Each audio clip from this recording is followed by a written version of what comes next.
മാധ്യമങ്ങളുടെ മുമ്പാകെ അവതരിപ്പിക്കുന്നതിന് വേണ്ടിയിട്ടാണ് ഇന്ന് യൂത്ത് ലീഗ് ഇങ്ങനെയൊരു പത്രസമ്മേളനം വിളിച്ചത്. എൻ്റെ കൂടെയുള്ളത് യൂത്ത് ലീഗിൻ്റെ സംസ്ഥാന സെക്രട്ടറി CK മുഹമ്മദ് അലി, MSFൻ്റെ സംസ്ഥാന ജനറൽ സെക്രട്ടറി CK നജാഫ്. രണ്ടുപേരും പാനൂർ സ്വദേശികളാണ്. പാനൂരിലെ ബോംബ് സ്ഫോടനം നടന്ന് ഒരാൾ കൊല്ലപ്പെട്ടു, 3 പേർക്ക് പരിക്കുപറ്റി.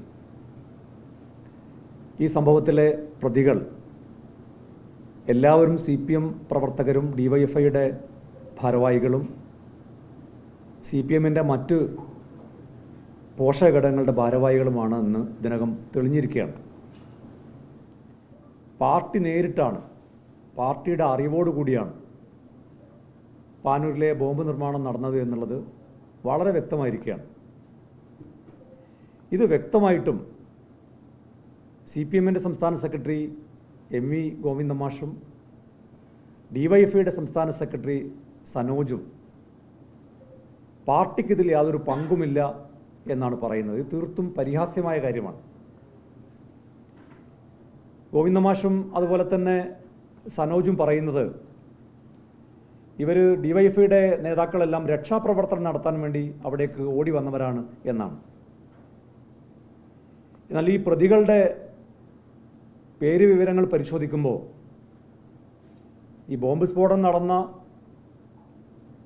സ്ഥലത്തിൻ്റെ തൊട്ട് അടുത്ത വീടുകളിൽ താമസിക്കുന്നവരല്ല ഈ പ്രതികളൊന്നും. ശബ്ദം കേട്ടാൽ ഓടി വരാവുന്ന ദൂരത്തിലല്ല ഇവരൊക്കെ താമസിക്കുന്നത്. അപ്പോൾ പാർട്ടിയുടെ വിവിധ യൂണിറ്റ് കമ്മിറ്റികളുടെ കൂട്ടായ്മയിൽ നിർമ്മാണം നടന്നുകൊണ്ടിരിക്കുന്നതിനിടയിലാണ് ഇങ്ങനെ ഒരു ബോംബ് സ്ഫോടനം ഉണ്ടാവുകയും ഒരാൾ കൊല്ലപ്പെടുകയും ചെയ്തത്. പാർട്ടിയുടെ സംസ്ഥാന സെക്രട്ടറി തന്നെ വന്ന് പ്രതികളെ ന്യായീകരിക്കുന്ന തരത്തിലുള്ള വാദം ഉന്നയിച്ച സാഹചര്യത്തിൽ പ്രതികളെ സംരക്ഷിക്കാനും പാർട്ടി ഉണ്ടാകും എന്നുള്ളത് വ്യക്തമായിരിക്കുകയാണ്. ഇപ്പോൾ ഇതിലെ മുഖ്യ സൂത്രധാരനായിട്ടുള്ള കുന്നോത്തുപറമ്പ് DYFIയുടെ സെക്രട്ടറി ഷിജാലിനെ ഇതുവരെ പിടികൂടിയിട്ടില്ല. ഷിജാൽ പാർട്ടി നേതൃത്വത്തിൻ്റെ സംരക്ഷണത്തിലാണ് കഴിയുന്നത് എന്നുള്ളത് വളരെ വ്യക്തമാണ്. അദ്ദേഹത്തെ ഇപ്പോൾ പാർട്ടി മൊഴി പഠിപ്പിച്ചുകൊണ്ടിരിക്കുകയായിരിക്കും.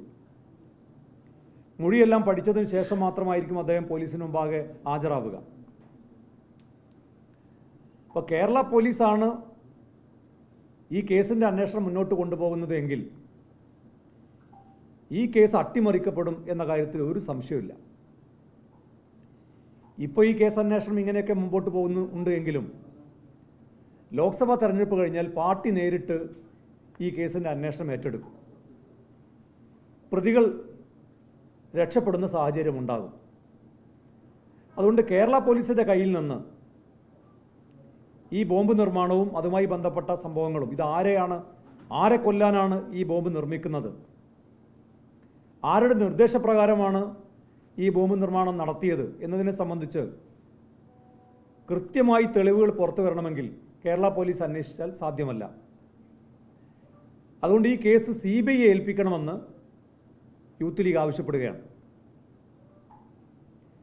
ഇക്കഴിഞ്ഞ നിയമസഭാ തെരഞ്ഞെടുപ്പിൻ്റെ അന്നാണ് യൂത്ത് ലീഗ് പ്രവർത്തകനായിരുന്ന മൻസൂറിനെ CPMകാർ കൊന്നുകളഞ്ഞത്. മൻസൂറിൻ്റെ കൊലപാതകത്തിൻ്റെ 3ാം വാർഷിക സമയത്താണ് ഈ ബോംബ് നിർമ്മാണം നടക്കുന്നത്. മാത്രമല്ല സമീപ ദിവസങ്ങളിൽ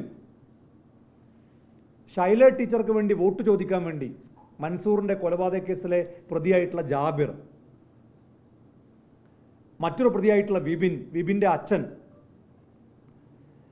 അച്ഛനും ഈ കൊലപാതക കേസിലെ പ്രതിയായ ജാബിറും അതുപോലെ ജില്ലാ കമ്മിറ്റി അംഗമായിട്ടുള്ള CPMൻ്റെ ജില്ലാ കമ്മിറ്റി അംഗമായിട്ടുള്ള ധനഞ്ജയൻ, ഇവരെല്ലാം കൊല്ലപ്പെട്ട മൻസൂറിൻ്റെ വീട്ടിൽ കയറി ഷൈല ടീച്ചർക്ക് വേണ്ടി വോട്ട് ചോദിക്കുന്നു.